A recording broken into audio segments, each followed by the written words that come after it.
I modeled this truck using Hardop's and Boxcutter add-on in Blender, and if you're not using these add-ons, you basically are modeling 8 times slower than you could. So in this video, I'm going to show you the power of these add-ons and how you can actually get your time back.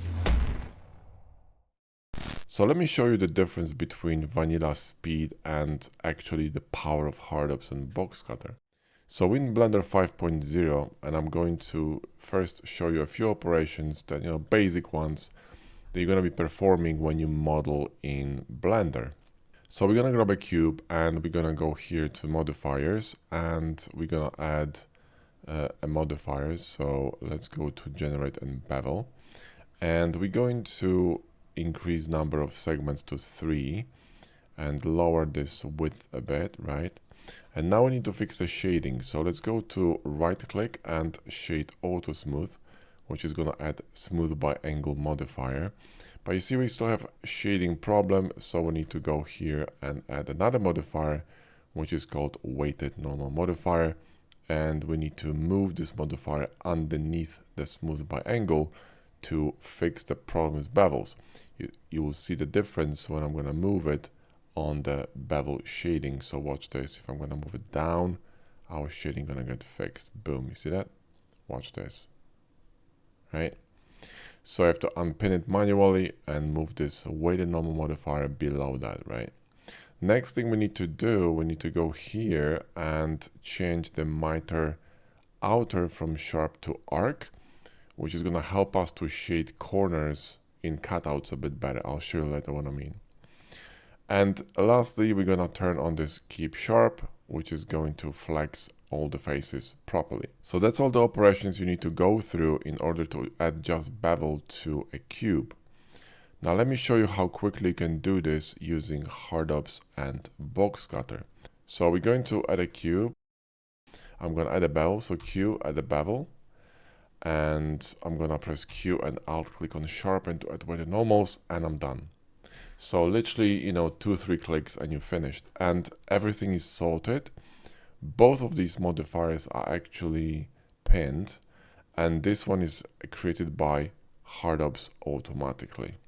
So I don't have to do anything. My bevel is set to 3 segments and it's also set to miter outer arc. So that's just one example. And if you perform this operation many times, and you will be saving a tremendous amount of time. But this goes deeper. So let me show you now how useful Boxcutter is, right? So let's add another cube and I'm going to scale it on y-axis and move it somewhere here, right? So somewhere here.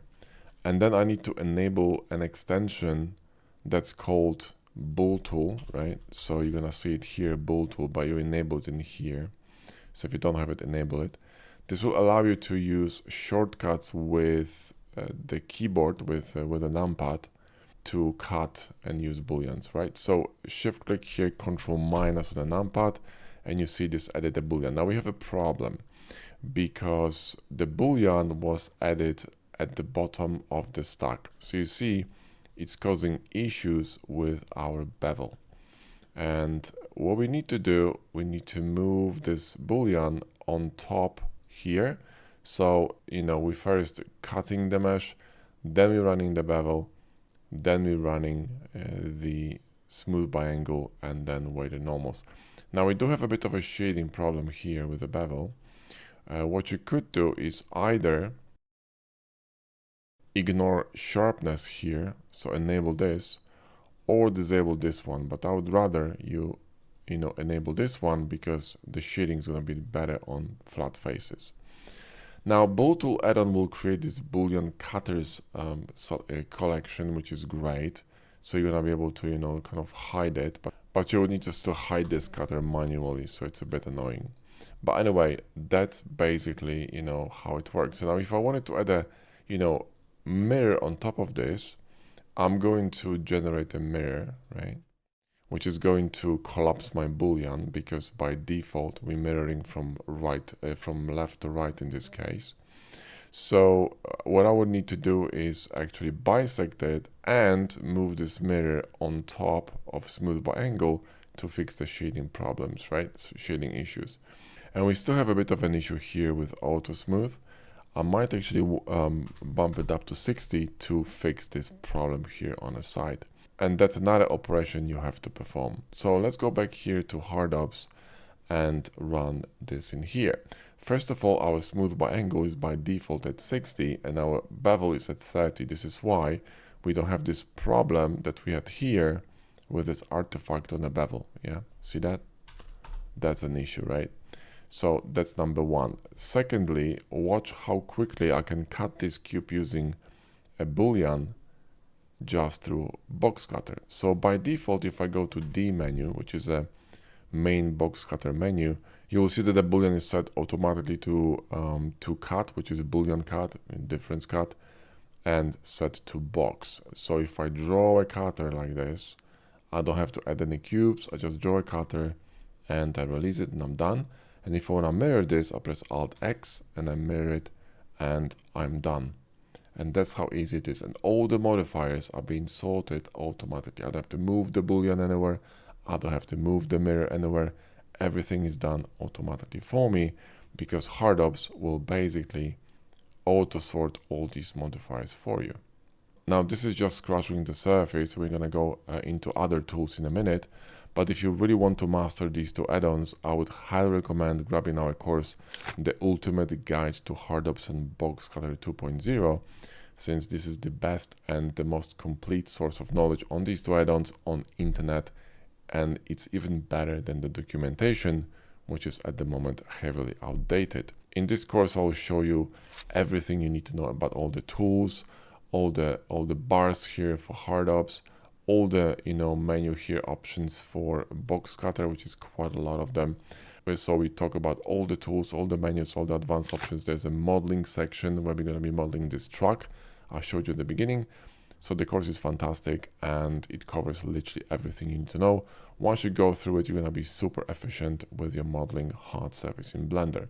The link is in the video description. The course is called The Ultimate Guide to Hard Ops and Boxcutter 2.0.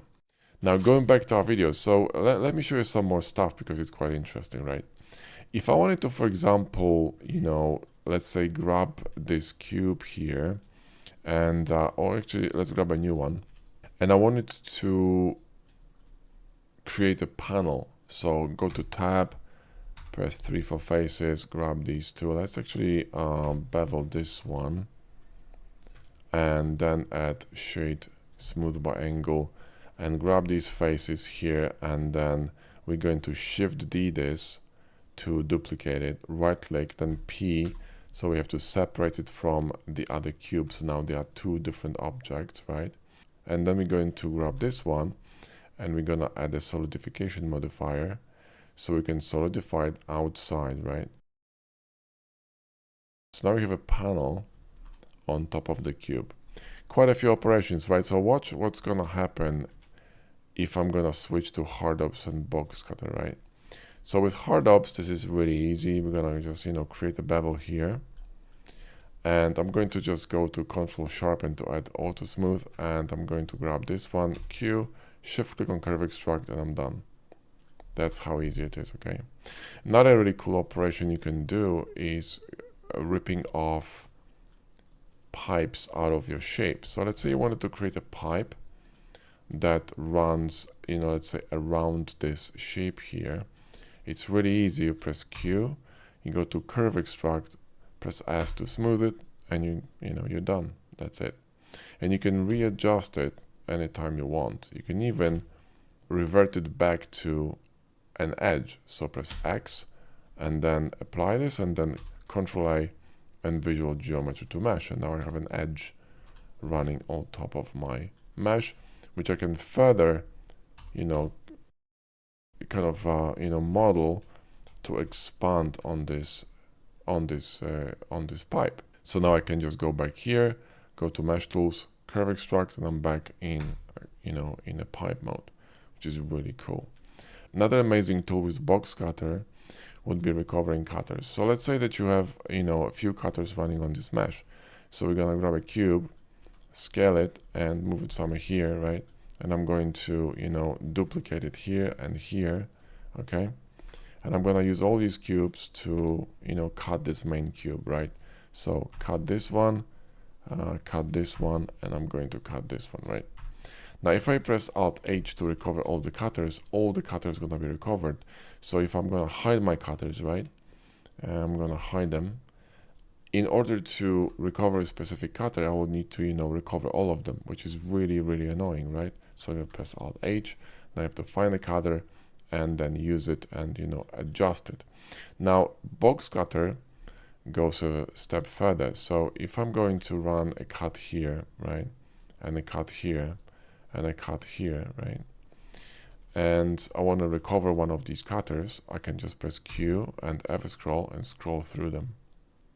So I can grab this one, right? Go to local, grab these two edges and bevel them, or even better, I could press Q and mark, which is going to add a procedural bevel. So Q and mark, and you see that now we have a procedural bevel, and I could mirror this to the other side, right?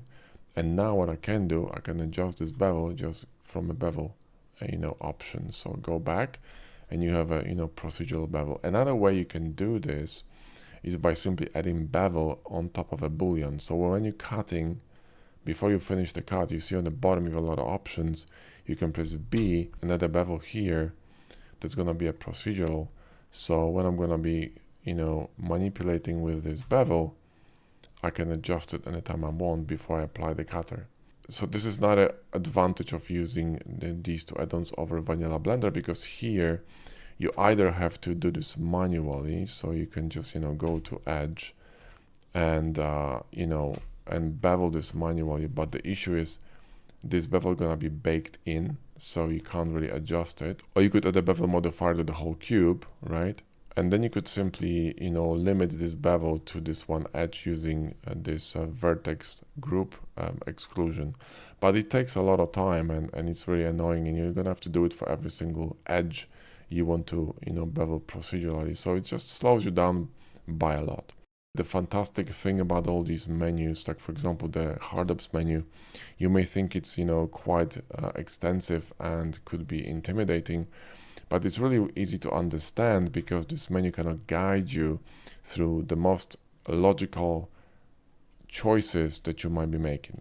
So if I'm going to have a cube and press Q, the top 4 options gonna be sharpen, bevel, array, and mirror, because these are the most logical, tools you might be using when you're working with just a plain mesh. Now, if I'm gonna add a bevel and weighted normal modifier, right? And then I, for example, run a Boolean on top of this, if I press Q, you can see that my array and mirror disappears, but now I have F scroll. Why? Because most likely you're going to be recovering the cutter, so you can actually work on the cutter and you can start adjusting, the cutter. So, you can even cut the cutter and do all kinds of stuff, mirror it, whatever you want to kind of work on that and, change the shape of this main mesh. If you go to edit mode, you're going to see completely different menu, because different options going to be more logical, like for example, curve extract, like I showed you before, for running these pipes, right? Or for example, circle, which allows you to, run a circle out of a vert.